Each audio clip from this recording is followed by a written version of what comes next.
este, me, eh, no sé ni por dónde empezar.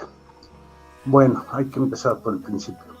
He estado yendo a la escuela, me forzan a ir un día a la semana a checar y me he estado enterando que al parecer las autoridades van a tratar de hacer que todo regrese a la normalidad, forzado, porque todavía no estamos en condiciones, todavía sigue habiendo muchas contaminación y muchos enfermos, mucha gente que se enferma.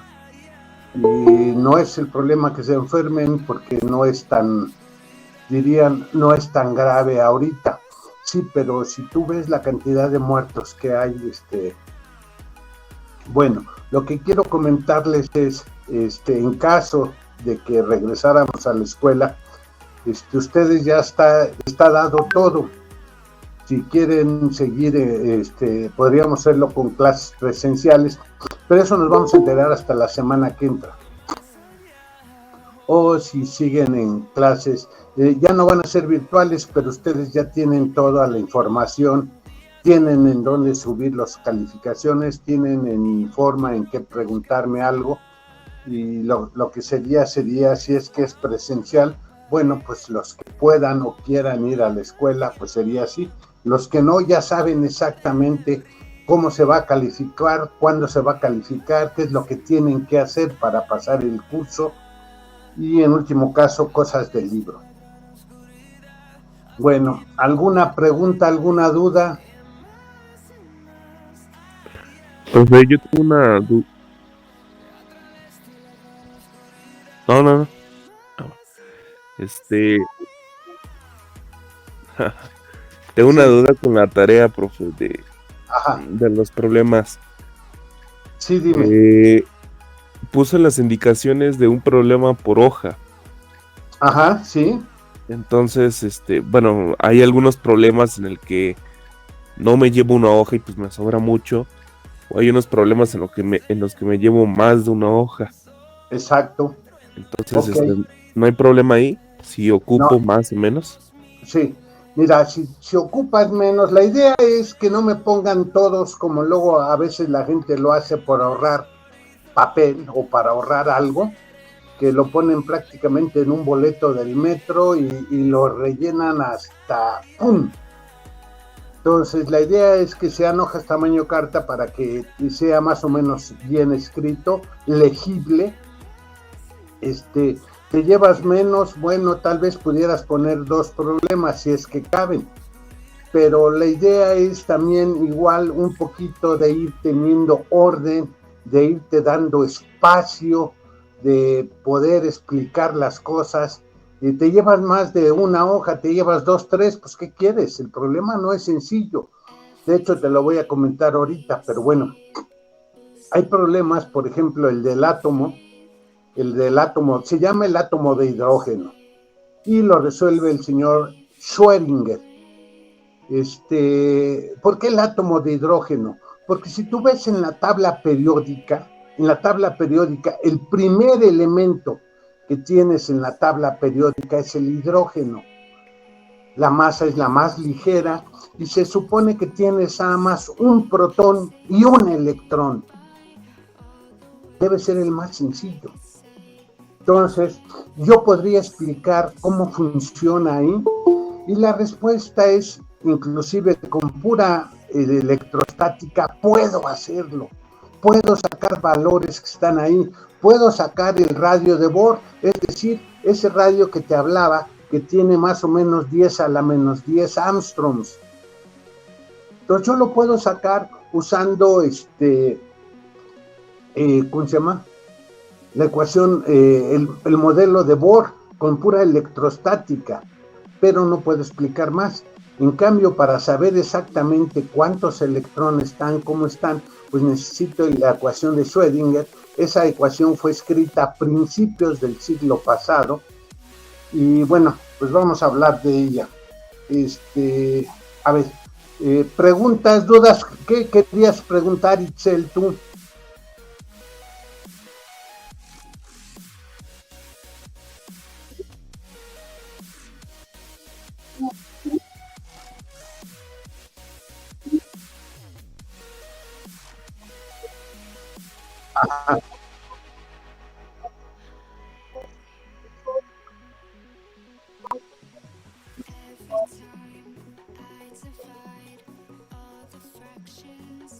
A ver, deja irme al libro y me dices, ok.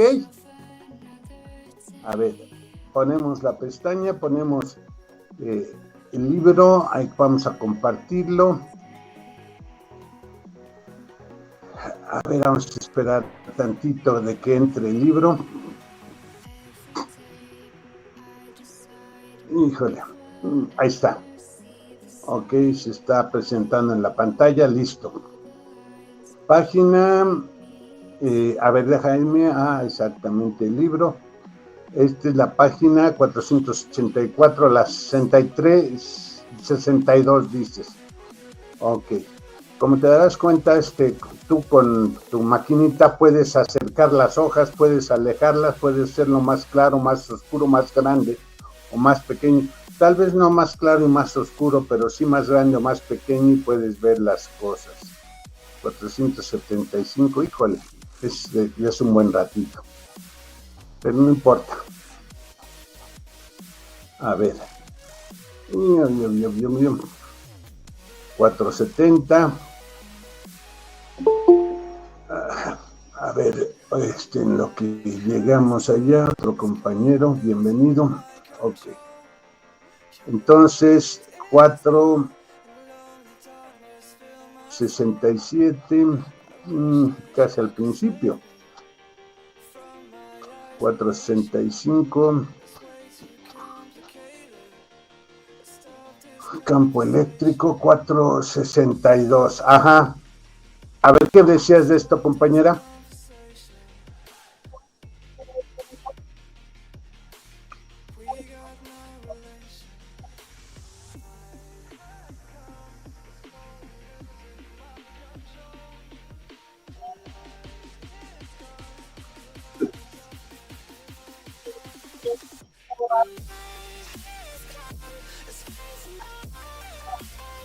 No, la F siempre es vector.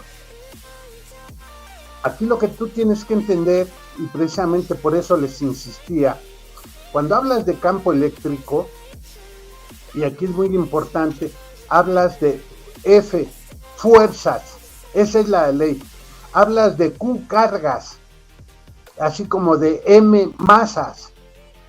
Entonces, tú tienes el campo eléctrico, la ecuación 14.7, te relaciona una fuerza entre un escalar, pero tú multiplicar un vector por un escalar lo sabes hacer. El resultado es un vector. Entonces, la fuerza es vectorial, tiene magnitud, dirección y sentido. El campo eléctrico también tiene eso. Aquí tienes que, cuidado. Sí es muy importante y como se darán cuenta, les insisto en que noten que una cosa son vectores y otra escalares. Los escalares son números, son funciones, son lo que tú quieras, pero son números. Nada más cuando más tendrás magnitud. Cuando tú hablas de vectores, y es lo que aquí adelantito en la siguiente hoja, es lo primero que pone, es que tienes algo que está entrando y saliendo de tu... o entrando o saliendo, o tiene una dirección muy específica en tu diagramita, en tu dibujo, en tu geometría. Aquí es donde se utiliza la geometría para que tú entiendas qué significa, qué debo de entender cuando pongo eso. Voy a entender un muñequito, un monito, algo, un dibujo. Ese dibujo, ¿qué me está diciendo? Si pongo cargas positivas, pues están saliendo. Pero si yo pongo un radio, una misma distancia, fíjate que como la fuerza nada más dependía de la distancia, entonces todo lo que esté a la misma distancia, y eso en el plano sería un círculo, tiene la misma fuerza. Pero si tiene la fuerza, ese es vector. Tiene campo eléctrico, porque el campo eléctrico está constante por el campo eléctrico me da la fuerza. carga. La carga es un número, no es vector. Entonces aquí tengo vectores. Claro que tengo que tener cuidado con las unidades que manejo y estoy usando. Es muy, muy importante que ustedes se den cuenta siempre de que manejan escalares o vectores. Eso es lo que habíamos llegado ahorita, y entonces ya me voy directamente hasta la página casi las 50, no, 40 y tantos. Las 33, híjole. Ya me pasé. Ok, otro compañero. Entonces, si yo me pongo en la página, ya, en donde íbamos, en donde estamos. Ah, ok, a ver, aquí me regreso tantito y quiero hablarles de esto. ¿Qué es esto? Perdón, antes de continuar, ¿alguna otra pregunta? No sé si resolví tu pregunta, compañera. ¿Ok?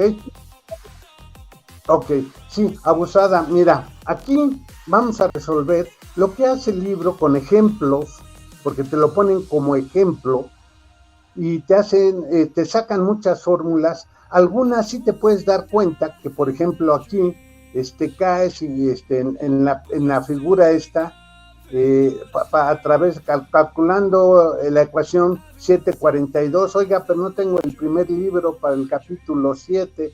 Ok, bueno, pero te dice más o menos lo que es. Es el producto de las cargas entre la distancia, entre el 4pi epsilon 0. Si pusiera r al cuadrado sería exactamente la fuerza. Para que el vector tenga una dirección, tengo que poner un vector unitario desde donde está el centro hacia el punto que estoy analizando. Eso es lo que te acabo de explicar en la figura anterior.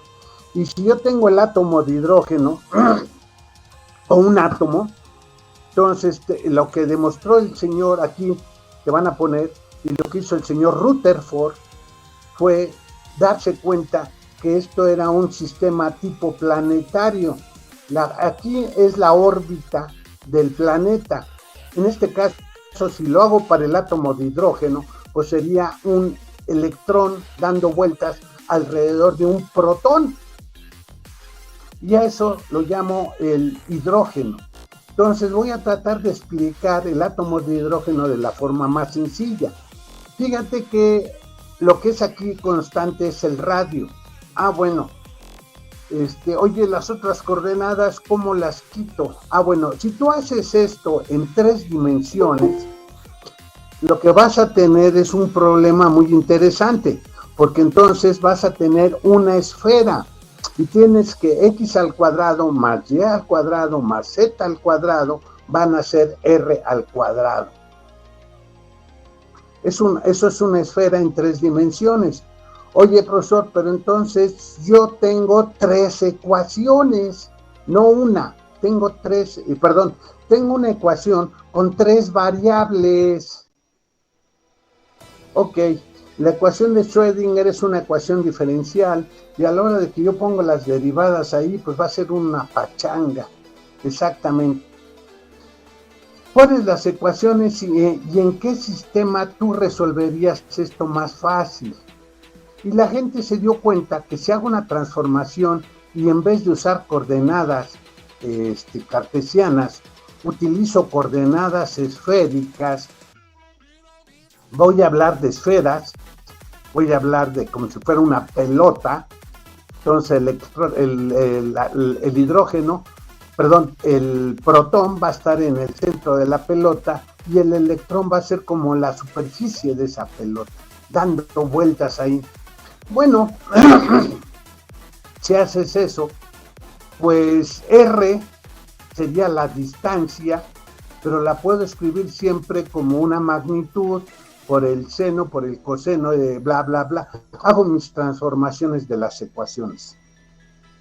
Bueno, haces la transformación de X, de Y y de Z, entonces haces la proyección en el plano, Y ahora cuando sustituyes en la ecuación diferencial, tienes una ecuación diferencial de segundo orden con 3 variables. Lo que me gustaría hacer, y es lo que hace la gente, ¿qué te parece si en vez de tener una ecuación de 3 variables, pongo 3 ecuaciones de una sola variable? Y entonces tratamos de hacer eso. Y cuando lo llevo a 3 ecuaciones, abusados, ahí voy a hacer un montón de álgebra. Ya tengo ahora 3 ecuaciones de una sola variable. Y entonces voy separando una a una cada una de las variables, que es el primer método que te van a enseñar para resolver ecuaciones diferenciales. Poner las variables si tienes 2 variables, unas de un lado y las otras del otro, para que sea el problema totalmente independiente. Cuando tú logras hacer eso, te vas dando cuenta que para que esto tenga solución, tienen que cumplir una misma condición. Entonces tengo 3 variables. Una es el radio, otra va a ser el ángulo. Aquí si lo viéramos en este círculo, pues sería el ángulo que da vueltas alrededor de, oye, pero ese como que no cambia, bueno, aunque cambie, no cambia la distancia, siempre es la misma, exactamente. Este sería una constante y podría ser algo que podríamos meter por algo que no cambia. Utilizo el teorema de Nete y si hay una simetría, pues hay algo que yo puedo medir ahí y que va a ser una constante que se conserva. Bueno, entonces el ángulo lo puedo usar como una constante y resolver mi ecuación diferencial. Ya quité una. La otra es, si yo pongo esto en una, no sería un círculo, sería una esfera. Bueno, pero puedo poner un ángulo que se llama polar. Entonces, del sur hasta el norte, iría de 0 a pi radianes, o de 0 a 180 grados, desde hasta abajo hasta arriba. El otro sería darle toda la vuelta, sería el ángulo azimutal, y sería de azimut, que le darle toda la vuelta, y eso serían como los gascos de una naranja. Y el radio es el único que cambia. Cuando hago eso y resuelvo la ecuación, entonces me doy cuenta que para la ecuación radial va a ser el número cuántico principal, va a ser conocido también como el tamaño de la órbita o el número principal, número de órbita, y este número es el fundamental para resolver todo. Entonces, pero los voy a resolver al revés. Normalmente lo que se hace es primero resolver el polar, y cuando tú resuelves el polar es una exponencial, y está acoplado con el cenital, con el azimut, y el primero, el polar, se denota con la letra M, y es el momento magnético, ya traducido cuando lo hacemos más adelante. Son muchas cosas, sí, no necesito que lo aprendas. Lo único que te quiero decir es qué es lo que significa y cómo van, y qué es. Esto es el curso de física moderna, de física 3. El siguiente ángulo es el ángulo azimutal. También lo igualé para resolverlo con una constante, y se llama el momento angular. Y esto es con los polinomios de Laguerre, y son polinomios de funciones trigonométricas. Híjole, oye, y entonces, luego, bueno, pues ahora estos dos los igualo con el principal, con el primero, que era el radial, que es el número de órbita. Todos los 3 números son cuánticos. Y entonces, ¿qué quiere decir cuánticos? Son múltiplos de un solo valor. Es poner los números de uno en uno. Esto es muy, muy importante, porque entonces me van a decir las propiedades de cómo se acomodan los electrones en cualquier problema, en cualquier átomo. Eso es lo más interesante. Con la ecuación de Schrödinger no tan solo resuelvo el átomo de hidrógeno, puedo usarlo para cualquier átomo. Y entonces es muy interesante, porque entonces me faltó un número cuántico, el spin. ¿Qué es el spin? Pues sería el equivalente en la Tierra al día y la noche, el giro. Puede girar hacia la izquierda o hacia la derecha. Y ese giro pues va a tener que ver con propiedades que puedo detectar. Entonces te hablo de 3 momentos. Para unir los ángulos con el radio, necesito los armónicos esféricos, los polinomios de Laguerre.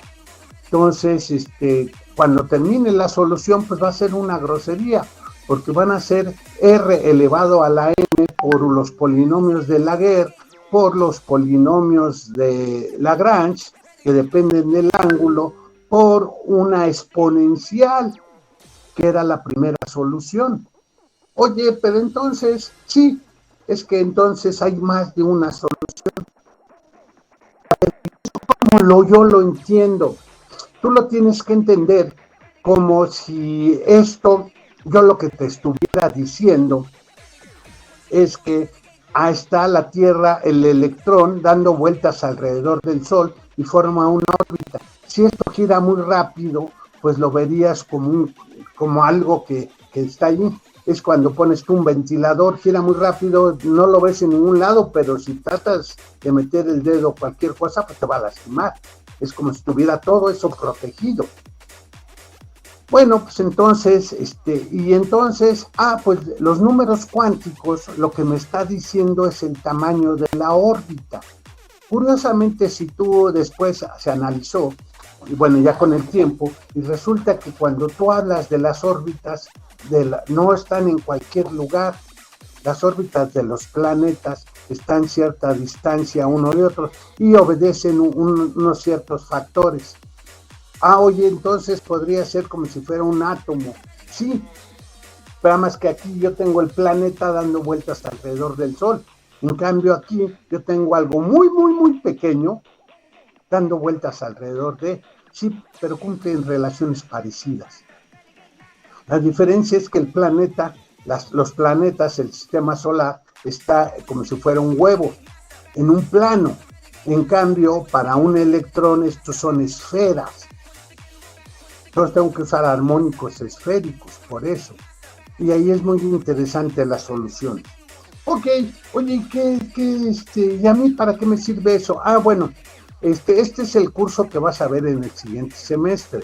Entonces, cuando vea yo este curso el siguiente semestre, pues voy a determinar todo esto, de dónde salió. Hablabas de un radio de un tamaño de 10 a la menos 10 y el centro de 10 a la menos 14. Sí, estoy hablando de que la energía está cuantizada, hablo del parámetro de impacto. Te tengo que hablar más o menos de qué tanto sería para atinarle, hay un ángulo sólido. El que lo hizo por primera vez fue el señor Rutherford, y eso le valió el premio Nobel. Con eso y con otras cosas más, el señor Bohr propuso un modelo usando pura electricidad y magnetismo que se llamó el modelo de Bohr, en el cual pongo primero un sistema planetario y que obedecen ciertas condiciones, que el momento angular tiene que estar cuantizado, la energía para que esté en ciertas órbitas está cuantizada, y eso es las siguientes hojas que habla. Entonces esta energía está cuantizada. ¿Qué quiere decir que la energía está cuantizada? Que hablamos solamente de ciertos saltos, así como los planetas no están en cualquier lugar, como que hay una relación entre uno, otro y otro. Para estar en una órbita tiene que tener unas condiciones. Esos son los números cuánticos. Eso es lo que me explica esos números cuánticos. Los estados se llaman estacionarios. ¿Qué quiere decir un estado estacionario? Un estado que puede vivir, que está ahí siempre igual. El río siempre está en movimiento, pero siempre está ahí, no se mueve. Aunque nunca es la misma agua, siempre cada instante es nueva el agua, pero el río sigue estando ahí. Es como la vida fluye. Eso es un punto muy importante que tenemos que entender. Entonces el movimiento electrónico está cuantizado.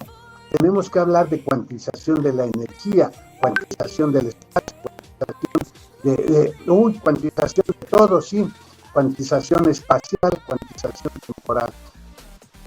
Podemos hablar de que los átomos, cómo están construidos. Les hablaba ahorita otra vez del modelo del tipo panqué. ¿Cómo que panqué? Sí, mira, si tú me hablas de tres cosas, electrones, protones y neutrones, yo podría pensar que serían, por ejemplo, los electrones serían pasas, los protones nueces y los neutrones que sería la harina. Y la pregunta es cómo estaban constituidos. Y entonces el señor Rutherford lo que pensó, lo que demostró con su experimento es que las nueces y la harina, los protones y neutrones estaban todos juntos en un núcleo, como si estuvieran en el Sol, y los electrones eran como los planetas dando vueltas alrededor de él. Ese es el chiste. Oye, ¿y qué tal si le pongo más harina? ¿Qué quiere decir más harina? Más neutrones. Ah, pues entonces si tú le pones más neutrones, pues allí el neutrón no tiene carga, entonces tú puedes agregarle neutrones, pero si tú le agregas neutrones, vas a hacer lo que se llaman los isótopos. Eso es en la página 478, habla de los isótopos. ¿Qué son los isótopos? Pues los que tienen más neutrones, pero no tienen más carga. Bueno, pues entonces eso, por ejemplo, si yo hablo del hidrógeno, es el hidrógeno de dos isótopos más. Listo, igual todos, medida, tienen un solo protón, un solo electrón, entonces es la misma carga, es lo mismo todo, pero no tienen la misma masa. El hidrógeno tiene masa 1, el deuterio tiene masa 2 y el litio tiene masa 3. Eso es lo que te explican acá un poquito antes al hablarte de Z. Entonces, tienen la misma carga, pero no la misma masa. Z es igual a 1, pero el número másico subió de 1 a 2 a 3. Entonces, esto puede hablarte de los isótopos. Y cuando hablo de los isótopos, entonces te puedo hablar de los núclidos, y eso vas a darte cuenta que son 1000 y tantos elementos, ya no son 100 y tantos elementos de la tabla periódica, porque hay una gran cantidad de isótopos. Entonces, bueno, cuando ves eso, puedes ver los isótopos, los isótonos y los isobaros, pero bueno, son variantes de lo mismo. Ok, entonces podemos hablar de esto, pero entonces ahí darías esto. La ecuación de dispersión, pues es como le atinaría, aquí hablo de pura, para demostrar esto, lo único que puedes hacerlo es con conservación de momento y poniendo el momento aquí y al final y demostrando que tiene que ser lo mismo. Entonces puedes calcular, aquí te da el resultado, te explica cómo, aunque te dé puros resultados y te hable de definiciones de otros capítulos y de otras secciones. La máxima distancia de acercamiento, bueno, ok, pues oye, ¿cuánto sería la máxima distancia? Yo lo puedo calcular aquí y puedo encontrar lo que se llama el modelo de Bohr.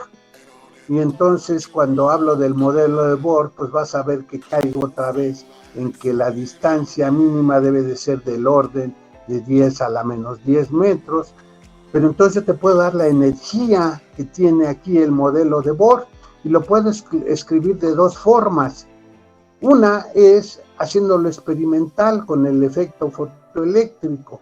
Otra es calculándolo y lo puedo hacer con estos datos. Eso fue el poder, por eso le dieron al señor Bohr el premio Nobel a principios del siglo pasado. Después lo que vimos es lo que se llama potencial eléctrico. Ojo, compañera, aquí primero hablamos de energía cinética. Tengo energía cinética, ahora voy a hablar de energía potencial. Pero tú la energía potencial te enseñaron en física 1 que genera entonces un potencial. El potencial, la carga, es potencial eléctrico por la carga. pues me va a dar la energía. Si fuera, me va a dar la energía potencial. Si fuera gravitacional, la energía gravitacional por la masa, me daría la energía potencial.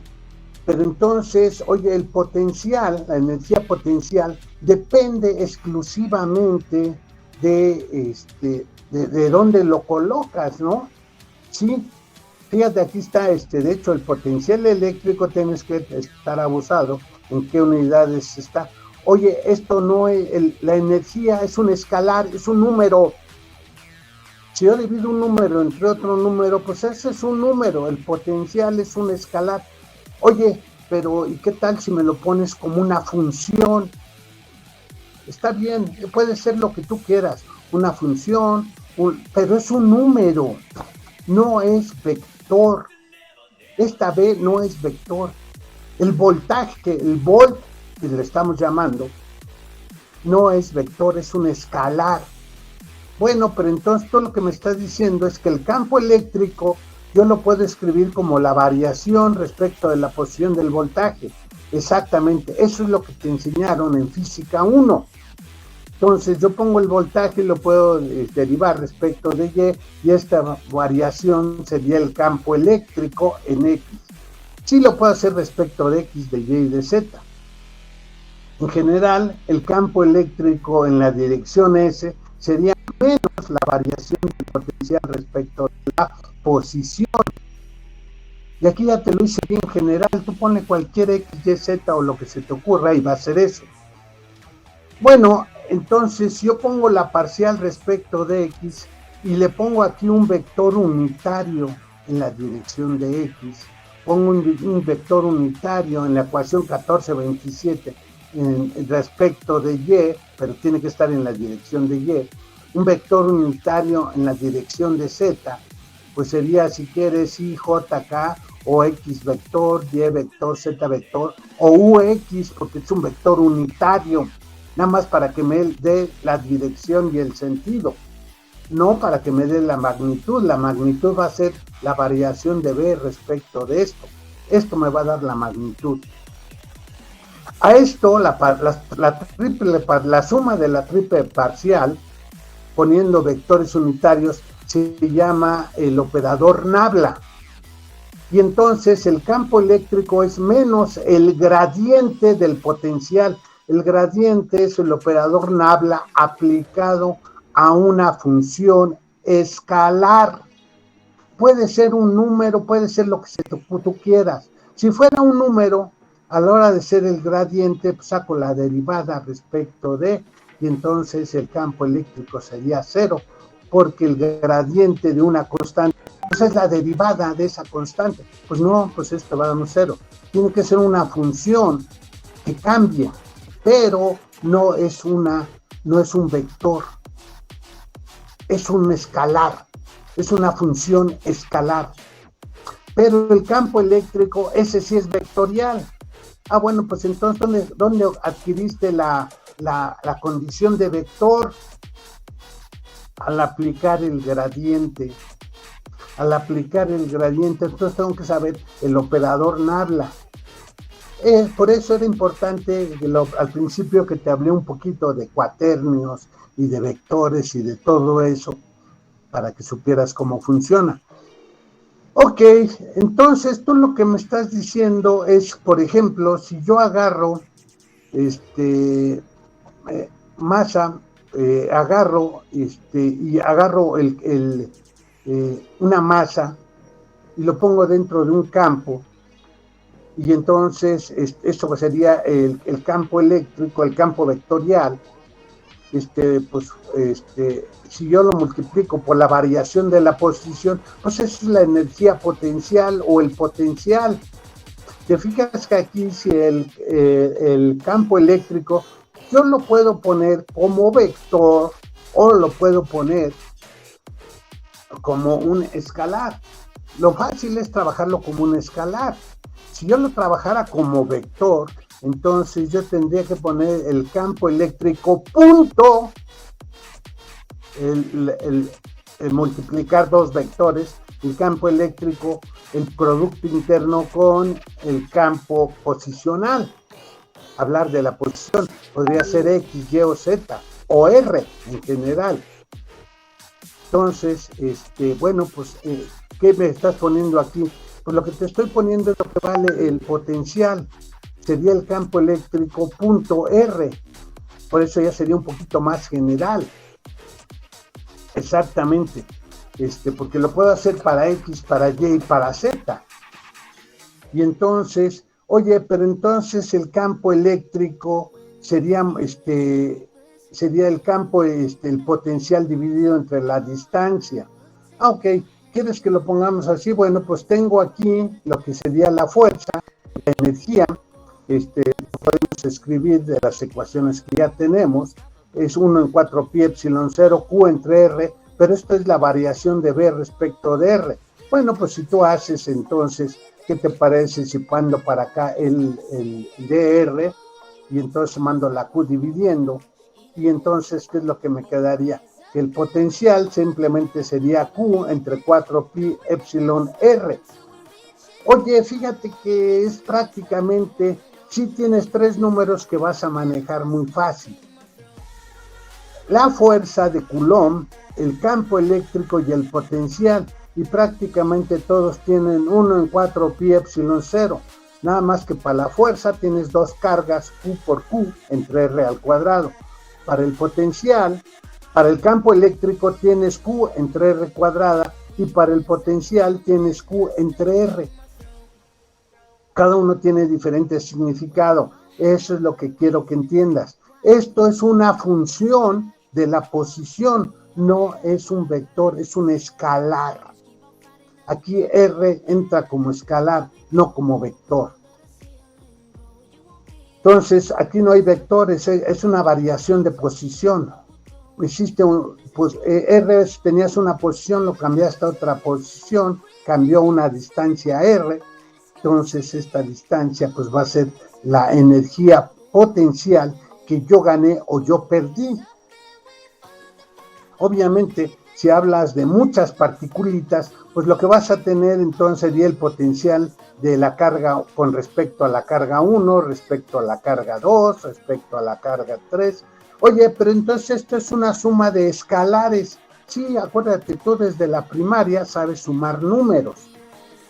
Aquí es un número entre la multiplicación de otros, esto es división, esto es un número, son puros números. R nunca puede ser 0, 4 pi epsilon 0 no es 0, entonces tengo puros números. Y entonces lo que sería 1 en 4 pi epsilon 0, la suma sobre I de QI entre RI, porque I sería la variable, 1, 2, 3, hasta el número que tú quieras.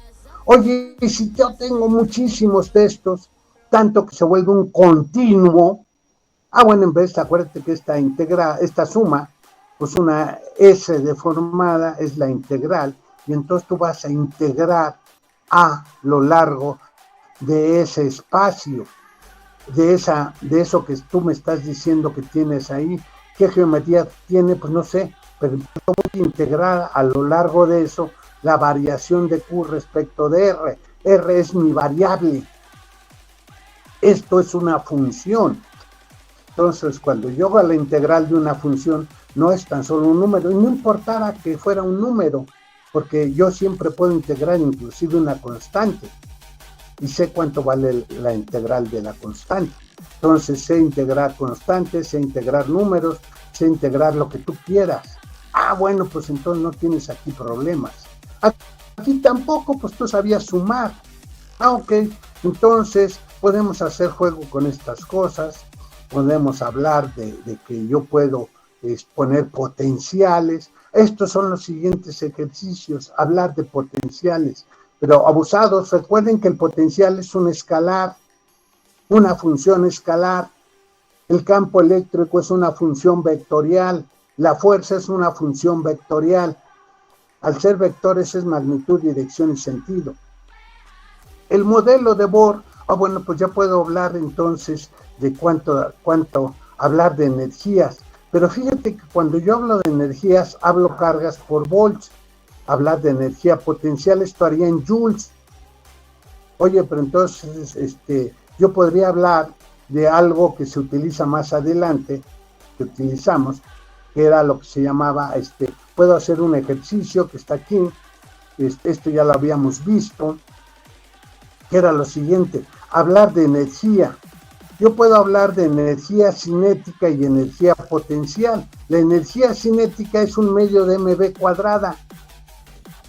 Oye, esta es la integral de fuerza por distancia. Y eso te lo debieron de haber enseñado. Y aquí, cuando yo ponía la integral, pues es lo que estamos poniendo aquí atrás antes. ¿Te fijaste? Por eso te decía, aquí hablamos de una integral. El potencial es la integral de... Entonces, pues sí va a depender de una variación de la distancia, nada más que depende como el inverso. No importa. Ahora, ¿qué tal si la energía cinética es la misma que la energía potencial? Igual que lo hice para calcular la gravedad. Bueno, pues entonces un medio de mv sería Q por V. Fíjate que aquí hablamos de carga por voltaje. Si esta carga fuera un electrón, yo estaría hablando de electronvoltios. Entonces tengo una nueva unidad para hablar de energía, el electronvoltio. Por eso hablamos aquí, empezamos por aceleradores electrostáticos, el de de Walton-Croft, de Van der Graaf y de diferentes de este tipo de cosas, y es lo que te habla aquí el libro. Ok, entonces son formas de energía, sí. El electronvoltio, pues es esto. La energía que adquiría un electrón en un volt de diferencia de potencial. Hay una diferencia de potencial, el electrón es acelerado y tiene una cantidad de movimiento.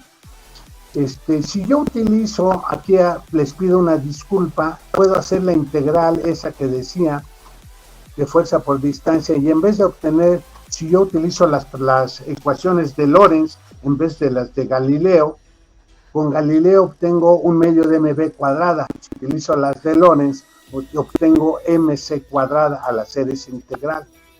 Y esta es la ecuación de Einstein. Es muy fácil resolverlo siempre y cuando utilices las otras ecuaciones. ¿Y por qué utilizo las otras? Cuando utilices relatividad. Ese es el problema, que tendríamos que explicarles un poquito de relatividad, pero ese es el curso siguiente.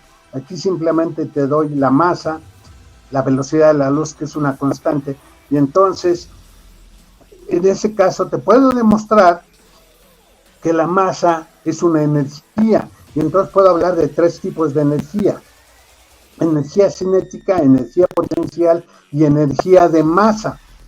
Esta es en reposo, esta siempre existe, simplemente por tener masa es esto. Eso es la energía nuclear, es la energía que radia el Sol y que podemos hacer en las bombas atómicas. La energía para un electrón, pues es esto de millones de electronvoltios, megaelectronvoltios. Para un protón, pues es muchísimo más, casi 1000 veces más grande. Sí, pues es que es mucho más grande la masa. También para el neutrón.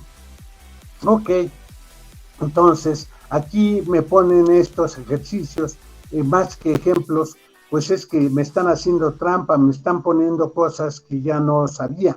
Bueno, está bien, no importa. El problema es que no te lo puedo dar con la forma correcta, porque te tendría que dar 2 cursos más a la hora de darte este curso. Bueno, entonces aquí me pones diferentes ejemplos y todo va muy bien. Aquí hablo del radio de Bohr, porque yo puedo obtener estas distancias haciendo todas las cosas que hasta ahorita te puse, y puedo obtener exactamente el n, el número cuántico principal, A0, la distancia. Entonces yo puedo determinar el radio de Bohr. Esto le valió el premio Nobel al señor Bohr. Y podríamos seguir haciendo cosas de este tipo. Es lo que te pone aquí. Te lo pone como ejemplo, pero más que ejemplo es un poquito de cultura general que vas a tener que adquirir. Aquí hay otra fórmula que es más fácil de derivar, pero no es tan sencillo. Necesito darte un poquito de física moderna, y puedo tratar de hacer esas ecuaciones igual estas. sí, pero es censurado el recurso para hacerlo todo bien. Ok, entonces, bueno, esto es para que quede de completo todo. Hablamos de la relación entre las cargas, las masas, cómo están funcionando, cómo tienen números cuánticos, porque eso tiene que ver con propiedades químicas. Y ahora lo que tengo que mostrarte va a ser lo que se llama la corriente eléctrica. ¿Qué es la corriente eléctrica? El flujo, cuando yo vamos a mover electrones, entonces voy a tener un número de electrones moviéndose por una unidad de tiempo. A eso le voy a llamar corriente. Entre o sea, la carga entre el tiempo. Como la carga está cuadrada, van a ser un número de un múltiplo de electrones.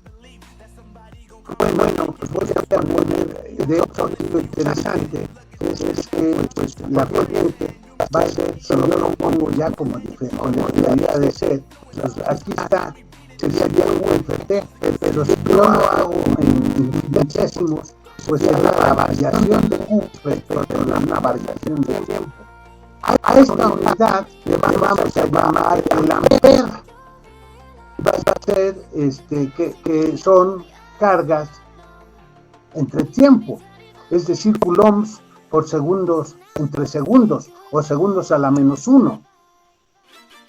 Es en honor a un francés, como te darás cuenta, de 1775 a 1836. Pues eso tenía, sí, más de 200 años. Bueno, este señor estuvo trabajando con la corriente, que es la corriente, el flujo de estas cargas, estaban trabajando con él y no podían encontrar. Entonces yo tengo un campo eléctrico y si yo tengo cargas positivas se moverían hacia un lado y si yo tengo cargas negativas pues se moverían al lado contrario. Fíjate que la corriente y el campo eléctrico, la corriente al ser una variación, yo lo podría poner como vector, porque entonces tiene una dirección, es una variación en el tiempo. El campo eléctrico es vectorial, pero entonces yo tengo movimiento de cargas y están variando en el tiempo. Ok, entonces si yo pongo puras positivas, puras negativas, las voy alternando. Voy a hablar entonces de corriente y te voy a utilizar un nuevo término que se va a llamar la potencia, la energía, la cantidad que yo puedo utilizar, que va a ser la carga por la corriente, el voltaje por la corriente, o sea, Q entre T por B, eso va a ser la potencia. ¿Qué tanto corriente por una diferencia de potencial? Ok, esto van a ser unidades muy importantes, las vamos a utilizar más adelante. Acuérdate, P es igual a I por B, corriente por voltaje es la potencia. Esto va a estar en otras nuevas unidades. Esto van a ser volt por ampere, es joule por coulomb, me va a quedar en lo que se llaman joule por segundo, es decir, watts. ¿Por qué watts? Porque también el señor Watt se puso a trabajar con esto. Y lo siguiente es hablar del dipolo de eléctrico. Y aquí le paramos, compañeros, porque ya se nos acabó el tiempo. Entonces cierro mi pestañita y regreso acá. Preguntas, dudas, comentarios, abusados. Aquí más que cosas que me ha estado dando, he estado hablando de un montón de situaciones que no me puedes demostrar, simplemente me los das como datos. Perdón, sí, una disculpa, en física todo se demuestra. Aquí el problema es que si quieren se los puedo demostrar, bueno, inclusive podemos hacerlo en el pizarrón. El único problema es que me voy a llevar mucho tiempo, muchas hojas, escribir, es mucha álgebra, no es difícil, pero sí tendría que hacer mucho fácil.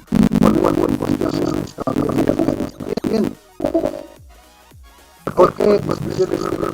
Porque tengo que hablar de un software adelantado que sería de mecánica cuántica, de mecánica nuclear, de por qué está saliendo todo eso. que tendría que adelantar lo que se llama la relatividad, las ecuaciones de Lorentz, que tendría que hablar de estados estacionarios en ondas, que es los armónicos, y esos son las órbitas que tienen los electrones armónicos de un número cuántico principal, un múltiplo de la constante de Planck. Para que esto exista, tiene que ser un múltiplo de la constante de Planck, que son armónicos.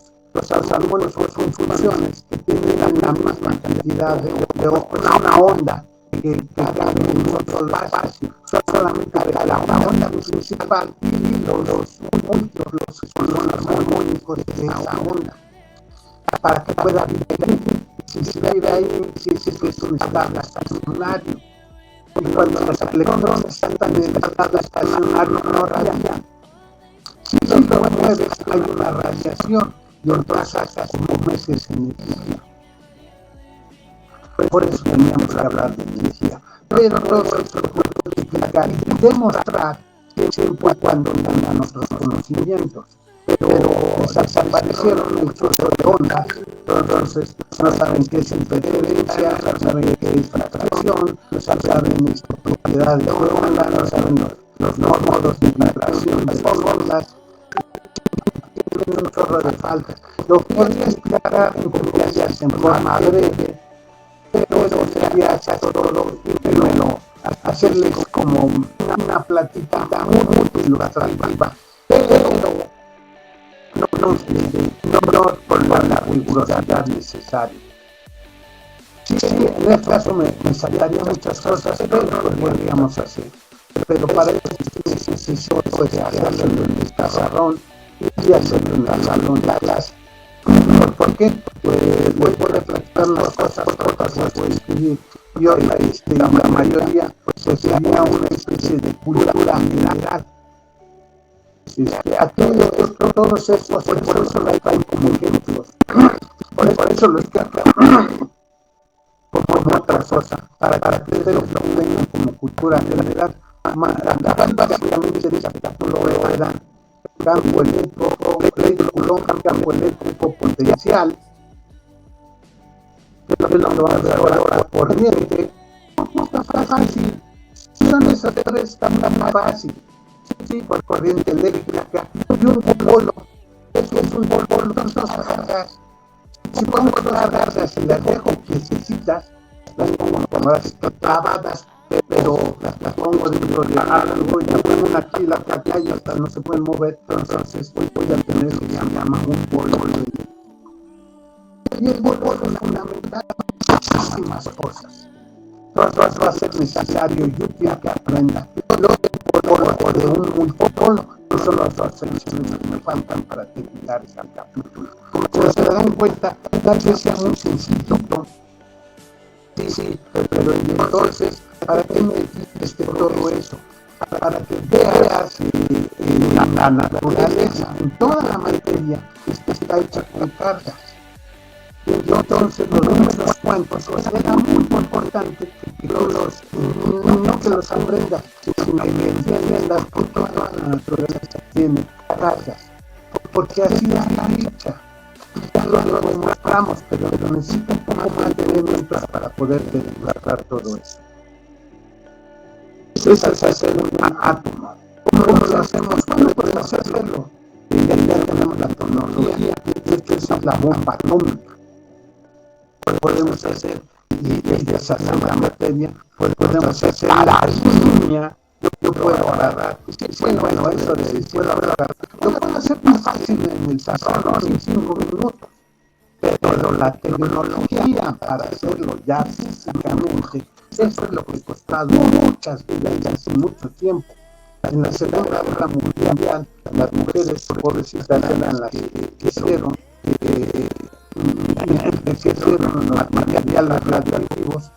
Claro que no había hombres, perdón, en las relaciones, pero igual murieron con cáncer, la mayoría de mujeres trabajaban en las plantas nucleares, se sacrificaron vidas de la bestia para enriquecer el plutonio, cobalto, por lo demás, y hacer la bomba atómica. La ya es un crimen entonces se maneja de un modo, pues eso salió carísimo. Y en ese entonces se quedaron las mamadas a lo mismo. Ok, sí, hay muchas cosas que tenemos que ir descubriendo, las bombas atómicas. La bomba atómica actual es 10 veces fácil, no es lo más, siempre es más poderosa que la que explotó en Hiroshima o Nagasaki. Son mucho más poderosos porque tenemos más tecnología, tenemos más control, más automatización de todo eso, pero podemos hacerlo más fuerte. El único problema es que lo querías para la guerra o lo querías para qué, para construir o para destruir. Bueno, la ciencia tiene para poder destruir, eso lo hace el humano.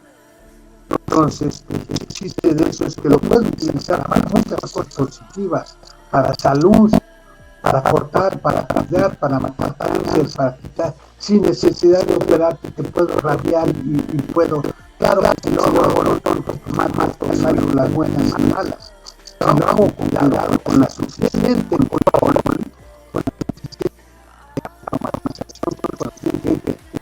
conocimiento, puedo atacar solamente lo que yo quiero atacar, y no tocar nada más.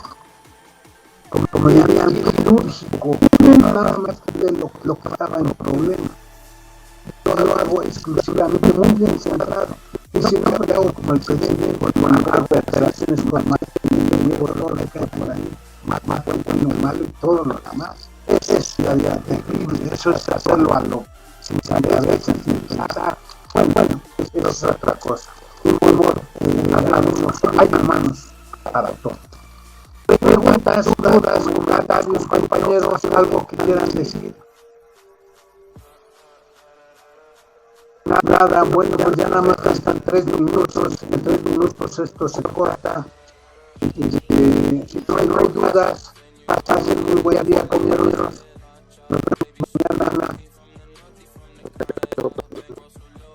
Bye.